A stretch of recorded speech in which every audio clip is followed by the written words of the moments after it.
big reality of having a garden like this. It's pulling out these things, it's pulling out weeds. And I mentioned this because in Jonah chapter 4, Jonah's anger is not just one weed.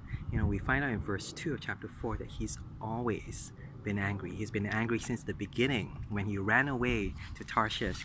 Even when he was preaching to the Ninevites, he was angry with God because he knew that God would forgive them. And the situation in Jonah's heart is not just one bit of anger in his heart, but actually an overflow of anger. Imagine a garden full of weeds, a heart full of anger and full of hatred towards God and towards those whom God is trying to forgive.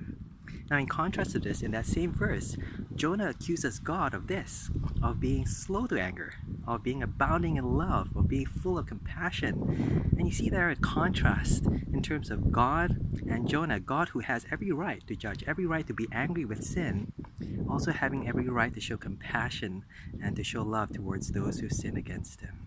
And it makes us think, which garden is your heart? What kind of condition is your heart in? Is it just having these bits of anger that sometimes occasionally come out? That's all of us.